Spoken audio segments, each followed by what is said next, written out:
Everyone, आज मैं आपके लिए एक्सप्लेन करूंगी सोर्ड ऑफ कमिंग का एपिसोड नंबर 3। गाइस, आज का वीडियो कमाल का है, तो आप इसे एंड तक लाजमी देखना।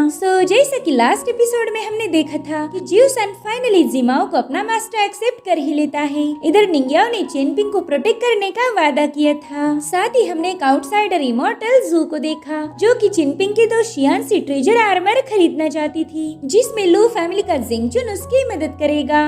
अब आगे तो ओपनिंग सीन में हम निंग्याओ को देखते हैं, जो कि चेनपिंग का ही वेट कर रही थी। चेनपिंग के आते ही उसने छत से नीचे जंप लगा दी और उसे कह रहा था कि तुम थोड़ा आराम क्यों नहीं करती, तुम्हारी इंजरीज अभी भी हील नहीं हुई। जिस पर वो कहने लगी कि आराम बहुत हो गया, मुझे भी तुम्हारे साथ चलना है। तो चेनपिंग भी अपनी पानी के बकेट्स उठाकर उसके पीछे जाने लगा और तभी निंग्याओ की नजर एक बंदे पर पड़ी, जो कि उसी रास्ते से गुजर रहा है। उसे देखते ही निंग्याओ की सोड अपने आप शेक होने लगी, क्योंकि उसे इस बंदे से खतरा महसूस हो रहा था। मगर वो बंदा चुपचाप से साइड में हटकर इन्हें रास्ता दे देता है। वेल, इसका नाम था लॉर्ड जैंग। इधर चेनपिंग सोचता है कि आउटसाइडर बाकी लोगों से काफी ज्यादा अलग है, और उसी वक्त निंग्याओ ने उसका हाथ पकड़ लिया। वो कह रही थी कि जल्दी चलो यहाँ से, इन आउटसाइडर का कोई भरोसा नहीं होता।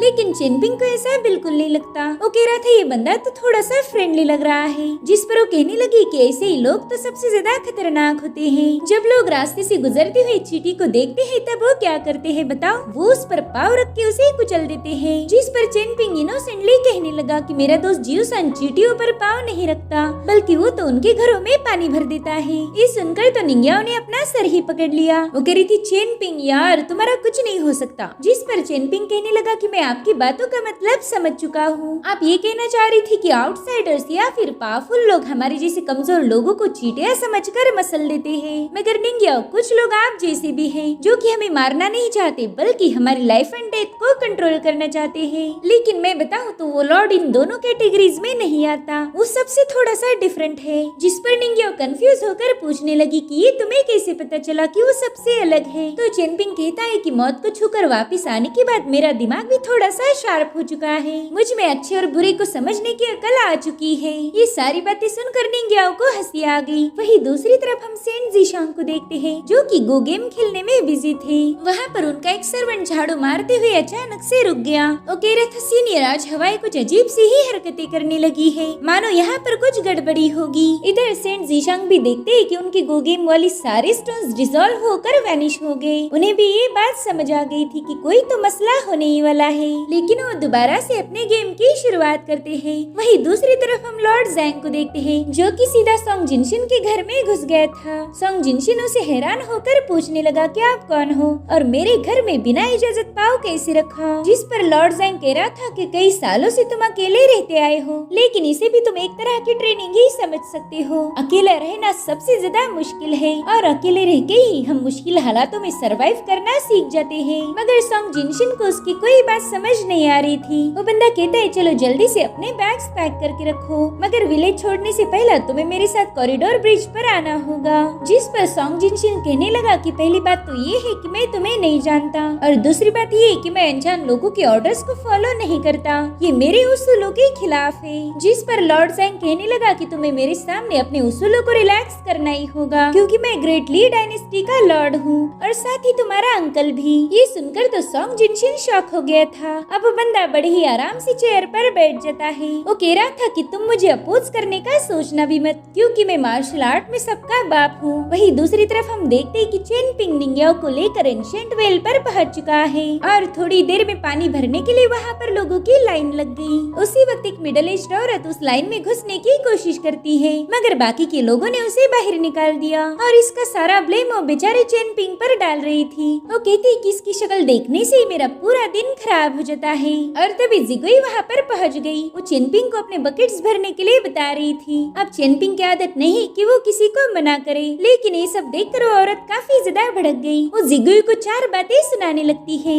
वो कह रही थी कि तुम सर्वेंट हो तो सर्वेंट जैसे ही रहो, ज्यादा महारानी बनने की जरूरत नहीं। साथियों, चेनपिंग को भी कहने लगी कि तुमने अपने माँ बाप को खत्म कर दिया, मगर तुम इतने बेशरम हो कि अभी भी जिंदा बच गए। तुम जानते हो कि तुमसे कोई शादी नहीं करेगा, लेकिन फिर भी तुम दूसरों की सर्वेंट से इश्क लड़ाते हो। अब चेनपिंग को तो ऐसी बातें सुनने की आदत थी, लेकिन जिगुई से ये सहन नहीं होता। वो सीधी जाकर तुरंत ही उसके कान के नीचे बजा देती है। जिगुई कह रही थी कि काफी समय से मैं तुम्हारी बकवास सुन रही हूँ, हूँ। अगर दोबारा से मुझे कुछ बोला तो मैं तुम्हारी जबान खींचकर चील कौवों को खिला दूंगी। और अब इस कुएं पर झगड़े खत्म करके ये लोग घर की तरफ वापस जा रहे थे। तभी बादलों की गरजने की आवाज आने लगी, जिसे सुनकर जिगुई बताती है कि मेरे यंग मास्टर ने किताबों में पढ़ा था कि जब भी स्प्रिंग के मौसम की शुरुआत में बादल गरजने लगे तो समझ लेना कि हेवन का गोल्डन आर्मर पहना हुआ गॉड ये ड्रम बीट कर रहा है, ताकि वो पुराने मौसम को अलविदा करते हुए नए मौसम का वेलकम कर पाए। जिस पर चिनपिंग कहने लगा कि तुम्हारा यंग मास्टर बहुत पढ़ा लिखा है, काश मैं भी उतना पढ़ सकता। अब जिगुई तुरंत ही अपने बकेट्स छीनकर वहाँ से चली जाती है और तभी चिनपिंग को शोर शराबे की आवाजें आने लगी। हम देखते हैं कि चिनपिंग का दोस्त शियान जेंगचुन को डांट रहा था। वो कहता है भाई मैं अपना ट्रेजर आर्मर उन आउटसाइडर को किसी भी कीमत पर नहीं बेचने वाला, और तुम तो रईस बाप की बिगड़ी हुई औलाद हो ना, फिर तुम उन आउटसाइडर के झमेले में कैसे फंस गए। हालांकि जेंगचुन उसे मनाने की पूरी कोशिश करने लगा,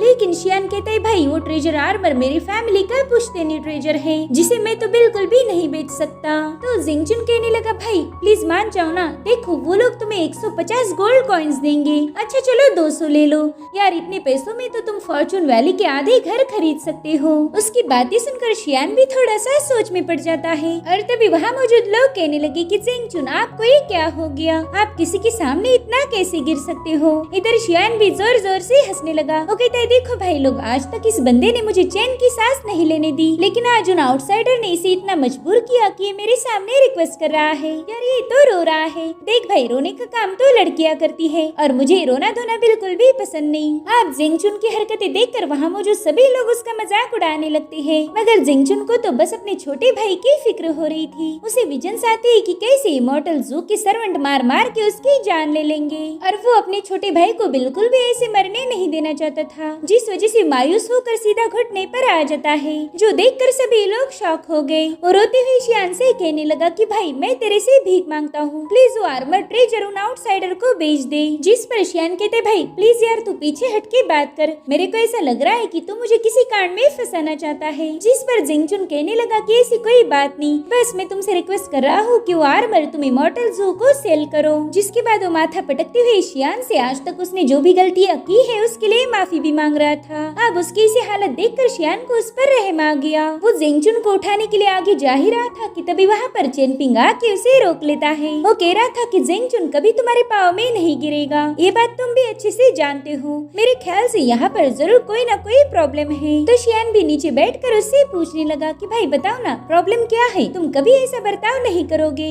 तुम एक अच्छी फैमिली के बंदे हो, फिर यार ऐसी हरकतें क्यों कर रहे। चलो एक काम करते हैं, तुम ना एक बार वापस जाकर अच्छी कीमत डिस्कस करके आओ। 200 गोल्ड कॉइन्स और वो भी एक पुराने ट्रेजर के लिए, ये बहुत ही कम कीमत है यार। ये सुनकर जेंगचुन की जान में जान आ गई। वो कह रहा था ठीक है भाई, मैं उन लोगों से ज्यादा कीमत की बात करता हूँ। जिसके बाद वहाँ से जाते हुए शियान को थैंक यू बोल रहा था। वो कहता है भाई आज के बाद मैं कभी तुझे परेशान नहीं करूँगा। अब उसके जाने के बाद चिनपिंग शियान से कहता है कि तुम अभी तक मास्टर वान के डिसाइपल नहीं बने, क्यों सही कहा ना। जिस पर शियान कहने लगा भाई इतनी भी क्या जल्दी है यार, मेरे जैसा हार्डवर्किंग और टैलेंटेड डिसाइपल तो मास्टर वान को ढूंढने से भी नहीं मिलेगा, इसीलिए मुझे वहाँ ज्वाइन करने की कोई जल्दी नहीं। ये सब सुनकर चिनपिंग बस उसे लुक दे रहा था। इसलिए शियान कहता है ठीक है यार कल जाता हूँ ना मैं। देख भाई तेरे सिवा मेरा कोई नहीं, इसलिए तेरी बात तो माननी ही पड़ेगी, लेकिन इससे पहला हमें जेंगचुन के मैटर को निपटाना होगा, और इसके तुरंत बाद ही मैं मास्टर वान का डिसाइपल भी बन जाऊंगा। क्यों सही बोला ना मैंने। तो चिनपिंग उसे समझाने लगा कि वो आर्मर तुम्हें तुम्हारे ग्रैंडफादर ने दिया था, उसे ऐसे ही घर पर छोड़ के मत जाया करो।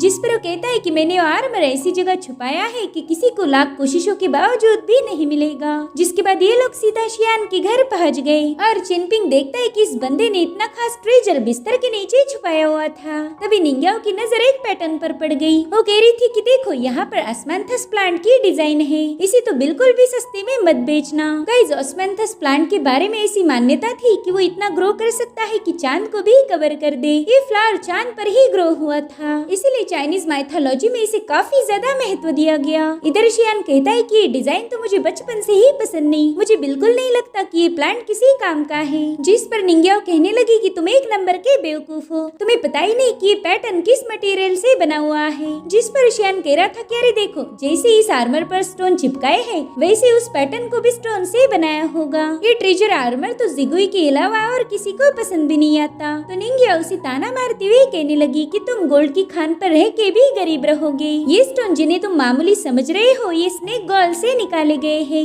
भले ही तुम्हारे गांव में इन स्टोन की कोई वैल्यू नहीं, मगर बाहर की दुनिया में कोई इसकी कीमत भी नहीं लगा पाएगा। अगर मेरे पास ये ट्रेजर होता तो मैं अपनी जान पर खेल के उसे प्रोटेक्ट करती। इधर निंग्या बातों में बिजी थी। तब तक ये लोग तुरंत ही उस ट्रेजर को बक्से में बंद करके वहाँ से भागने लगे, यानी कि इन्हें निंग्याओं की बातें पका रही थी। चेनपिंग कहता है कि तुम आराम करो और मैं झरने में जाके तुम्हारे लिए मस्त मछलियाँ पकड़ के लाता हूँ। वही दूसरी तरफ सोंग जिनशिन के घर पर सुई मिंगहुआन नाम का बंदा पहुँच गया। वो आते ही लॉर्ड जैंग को ग्रीट करने लगा। लॉर्ड जैंग कह रहे थे कि तुम हमारी डायनेस्टी की गुआन हो अकेडमी के टॉप स्कॉलर हो। तुम इतने होशियार हो कि मैं कहाँ हूँ ये भी तुमने पता कर लिया। जिसके बाद वो सिर्फ गुस्से में अपनी किताब को बंद कर देता है और उतने से ही वहाँ पर बहुत ही तेज और रिलीज होने लगी। ये सब देखकर सोंग जिनशिन तो हैरान हो गया था। इधर जैंग कह रहा था कि जाके अपने इंपीरियल मास्टर को बता दो, अगर वो मुझे फॉलो करना चाहते हैं तो चुपचाप से करो, वरना हमारे दुश्मनों को भी मेरे लोकेशन के बारे में पता चल जाएगा। जिस पर बंदा कह रहा था, लॉर्ड मैंने आपकी वापसी के कागजात भी बना लिए हैं, मगर सोंग जिनशिन का नाम इंपीरियल रिकॉर्ड से कट कर दिया था, तो हमें एक नया नाम यूज करना होगा। जिस पर लॉर्ड कहता है ठीक है, इसके लिए जियामू ये नाम यूज करो। साथ ही वो सोंग जिनशिन से कह रहा था कि यहाँ से वापस जाने के बाद तुम अपनी पोजीशन संभालोगे जो कि तुम्हें विरासत में मिल चुकी है। तुम्हें अपनी जिम्मेदारियाँ उठानी पड़ेगी, वरना फिर मैं भी तुम्हें बचा नहीं सकता। और तभी मिंगहुआन लॉर्ड जैंग को बताने लगा कि इस गांव में चेनपिंग नाम का बंदा रहता है। उसने क्लाउड माउंटेन की साइड जिनशी को खत्म कर दिया है। साथ ही उसने ओल्ड ड्रैगन सिटी के फू नानहुआ को भी बुरी तरह से घायल कर दिया था। और मुझे ये भी पता चला कि इस पूरे कांड में सेंट जीशांग ने उसका साथ दिया है। ये सुनकर तो लॉर्ड काफी ज्यादा भड़क गया। वो कह रहा था कि जीशांग तो हमेशा सच्चाई की राह पर चलने का दावा करता है, लेकिन असल में तो वही क्राइम्स को हाइड कर रहा है। अगर वो इस टाउन का नहीं होता तो मैंने उसे कब का क्रश कर दिया होता। इस टाउन में आते ही मुझे अपनी कल्टीवेशन रेल्म को सप्रेस करना पड़ा। वे लॉर्ड जैंग के आने की खबर सेंट जीशांग को भी मिल चुकी थी। वो कहते हैं कि ये बंदा तो एक पूरे की पूरी काउंटी को रूल करता है, मगर फिर वो यहाँ पर इतनी सीक्रेटली क्यों आया होगा। इधर लॉर्ड जैंग घर के आंगन में आ चुके थे। वो जिगुई को घूर के देखने लगते हैं और वही जिगुई के पीछे ही शियान था, जो कि जिगुई को बड़े ही प्यार वाले इशारे कर रहा था। ये सब लॉर्ड जैंग ने देख लिया और वो तुरंत ही शियान से बात करने आ जाते हैं। उससे पूछते कि तुम ओल्ड याओ के फर्नेस में काम किया करते थे ना। अब उनके सवाल से शियान थोड़ा सा चौंक गया। तो शियान कहते हैं हाँ, मैं उन्हीं का डिसाइपल था, लेकिन बाद में उनकी फर्नेस बंद हुई और मुझे टाउन में वापस आना पड़ा। ये सब सुनकर लॉर्ड जैंग ने तुरंत ही शियान को आर्मी ज्वाइन करने का ऑफर दिया। वो कह रहे थे कि तुम मेरी कंट्री की आर्मी को ज्वाइन करो। अगर तुमने 10 साल अच्छा काम किया तो मैं तुम्हें हाई रैंकिंग वाली पोस्ट दूंगा। साथ ही वो शियान के बेहतर फ्यूचर का भी वादा करते हैं। इसका मतलब ये था कि शियान में कुछ न कुछ मिस्ट्री तो जरूर है।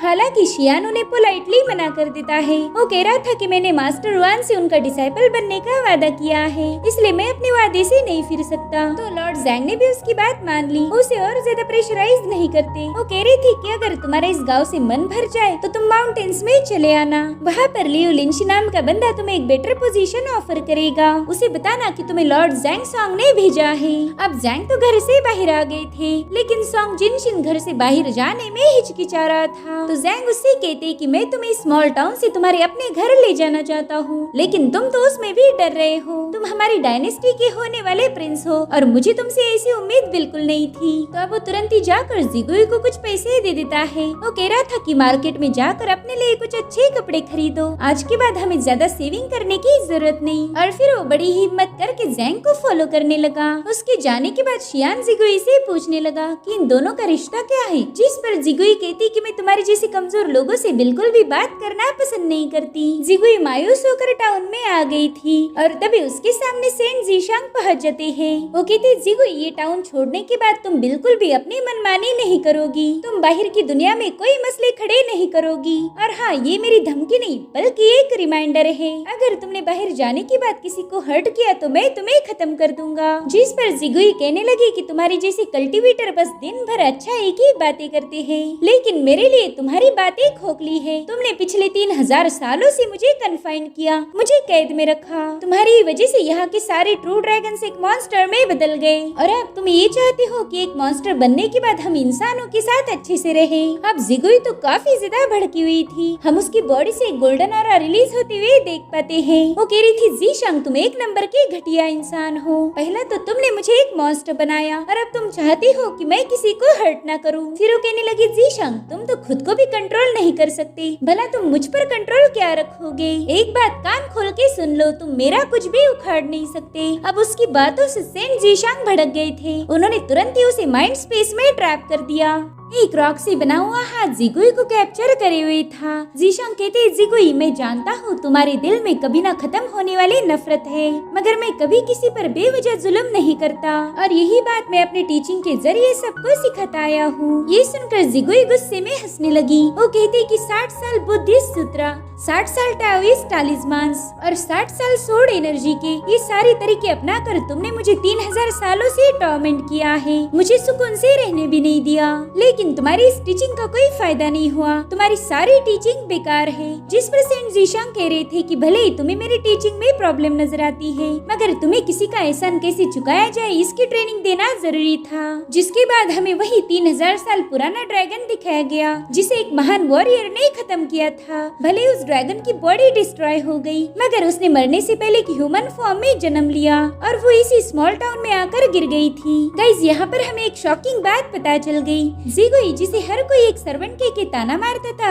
वही रियल गोल्डन ड्रैगन थी। जीशांग कहते कि उस ग्रेट बैटल के बाद तुम काफी ज्यादा कमजोर थी और इस कमजोरी की हालत में बस चेनपिंग ही ऐसा बंदा था जिसने तुम्हारी मदद की। उसने तुम्हें पूरी तरीके से हील करके तुम्हारी जान बचाई और बदले में तुमने उसके साथ क्या किया, उसकी बॉडी में जो बची कुची लाइफ फोर्स और एनर्जी थी तुमने उसे धीरे धीरे करके एब्जॉर्ब कर लिया। तुम्हारी वजह से चेनपिंग आज इतना ज्यादा कमजोर है। तुमने उसके एहसान और रहम दिली के बदले उसे धोखा दिया। जिस पर जिगुई कहने लगी कि मैं भूखी थी, अगर मेरी जगह कोई और होता तो वो भी यही करता। और वैसे भी चेनपिंग का नेटल पोर्सलेन ब्रेक होने के बाद उसका कोई फ्यूचर नहीं था, तो अगर वो जल्दी भी मर जाए तो इसमें उसी का फायदा है। आगे चल के वो रिबॉर्न होकर पावर्स को हासिल कर सकता है। ये सुनकर जीशांग उस पे काफी ज्यादा भड़क गए। वो कह रहे थे अपनी बकवास बंद करो, और फिर उन्होंने उस पर बहुत ही खतरनाक प्रेशर डालना शुरू कर दिया, जिससे जिगुई सीधा घुटनों पर आ गई थी। सेंट जीशांग कहते कि सबकी अपनी अपनी किस्मत होती है और तुम्हारे जैसे इवल ड्रैगन को किसी की किस्मत का फैसला करने का अधिकार नहीं। हमने तुम्हें खत्म ना करके तुम्हें कैद रखा, ये तो तुम्हारे लिए एक ब्लेसिंग थी।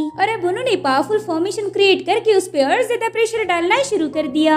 इधर जिगुई चिल्ला चिल्ला कर कहने लगी कि मुझे तुम्हारी ब्लेसिंग, तुम्हारे एहसान नहीं चाहिए, तुम्हारी ब्लेसिंग तुम अपने पास रखो। और अब वो अपने रियल गोल्डन ड्रैगन की सोल को समन करते हुए जीशांग पर हमला करने लगती है। लेकिन जीशांग ने सिर्फ अपने पाव को मूव करने से ही वो ड्रैगन गायब हो गया, यानी कि इस बंदे में बेशुमार पावर से। वो कहती जिगुई भले ही तुम चेनपिंग के एहसान को चुकाना नहीं चाहती, मगर तुम उसे मरते हुए कैसे देख सकती हो, उसी की वजह से तो तुम जिंदा बची थी। जिस पर जिगुई कहने लगी कि पता नहीं आपको चेनपिंग से इतना लगाव कब से हो गया, यहाँ पर तो कमजोरों की कोई वैल्यू नहीं, फिर चेनपिंग के लिए इतना रहम क्यों है। यहाँ के लोग तो 2 वक्त के खाने के लिए अपने बच्चों तक को बेच देते हैं। और अब वो चिल्लाती हुई खुद ही एक ड्रैगन में बदल गई। उसने एक बार फिर से सेंट जीशांग पर जबरदस्त हमला कर दिया, मगर वो अपनी पूरी ताकत का यूज करके भी उन्हें छू नहीं पा रही थी। वहाँ पर एक शील्ड ने सेंट जीशांग को ड्रैगन अटैक से प्रोटेक्ट किया और अब सेंट जीशांग अपना हाथ उठाकर हेवन से कहने लगे कि इसे जल्दी से सप्रेस करो। उनके इशारे पर ही वहाँ पर एक गोल्डन ब्लॉक पहुँच गया, जो कि इतना पावरफुल था कि जिगुई घायल होकर जमीन पर पटक गई। अब ये लोग दोबारा से टाउन में आ गए थे। जीशांग बताते हैं कि मैं अपनी टीचिंग के जरिए लोगों को आजादी से रहने की नसीहत देता हूँ। अगर तुम भी कायदे में रहो और हर एक रूल को चुपचाप से फॉलो करो तो मैं तुम्हें भी टॉर्चर नहीं करूँगा। ये दुनिया बहुत वास्ट है, तुम कहीं पर भी जाके रह सकती हो, बस तुम्हें किसी को हर्ट नहीं करना। तो जिगुई भी उनसे कहने लगी कि सीनियर मैं आपकी बात समझ चुकी हूँ, लेकिन मेरे दिल में बस एक ही सवाल है। भले मैंने चेनपिंग को धोखा दिया, उसका फायदा उठाया, मगर आपने भी तो कभी उसके लिए कुछ नहीं किया। आपने दूसरे बंदों को काफी ज्यादा फेवर किया, जिसमें आपका डिसाइपल जाओया और सॉन्ग जिनशिन शामिल है। आपने इनकी कल्टीवेशन में काफी सारी मदद की, लेकिन बेचारे चेनपिंग को कोई हेल्प नहीं की। जिस पर सेंट जीशांग कहने लगे कि एक सच्चे वॉरियर को कभी किसी की मदद की जरूरत नहीं होती, वो स्ट्रगल करके ही खुद को बनाता है, डे बाय डे इम्प्रूव होता है, और वही चेनपिंग भी कर लेगा। मैं जानता हूँ कि वो आगे चल के एक महान योद्धा बनेगा। अब दूसरी तरफ झरने के किनारे हम एक लड़की को देखते हैं जो कि क्लिफ पर बैठ के मिठाई खा रही थी, और तभी चेनपिंग वहाँ पर पहुँच गया। उसे देखते ही उस लड़की ने अपनी मिठाइयों को समेट लिया, साथ ही उसने अपने पावर्स को भी एक्टिवेट किया था। गाइस, इस लड़की का नाम है रुआन और ये खुद ही वोल्केनो का रीइंकार्नेटेड फॉर्म है। चेनपिंग उससे कह रहा था डरो नहीं, मुझे तुम्हारी मिठाई नहीं चाहिए, मैं तो यहाँ पर मछलियाँ पकड़ने आया था। जिसके बाद चेनपिंग बिना जाल का यूज करके हाथ से ही मछलियाँ कैच करने लगा, जो कि रुआन को बहुत ही ज्यादा अमेजिंग लगता है। इसीलिए रुआन तुरंत ही बकेट के पास आ गई तो चेन पिंग उसे कैच की हुई फिश देकर कह रहा था कि तुम रख लो, लेकिन मैं इससे ज्यादा तुम्हें नहीं दे पाऊंगा। वो क्या है ना, मुझे मेरी दोस्त के लिए सूप बनाना है। जिसके बाद दोबारा से मछलियाँ पकड़ने चला गया और वहाँ से ही थोड़ी दूरी पर हम सेंट जीशांग को देखते हैं। उनकी सोड में से बहुत ही पावरफुल ऑरा रिलीज होकर एक सेंट का फॉर्म ले लेती है। अब ये पर्सन कौन है इसके बारे में हमें कुछ भी बताया नहीं गया। सेंट जीशांग उससे कह रही थी कि देखो ये है चेन पिंग जिसके बारे में मैंने तुम्हें बताया था। और इसी के साथ ही कमाल का एपिसोड यहीं पर एंड हो जाता है। गाइस आज का वीडियो आपको कैसा लगा मुझे कमेंट करके जरूर बताना। Thank you so much for watching. Bye bye.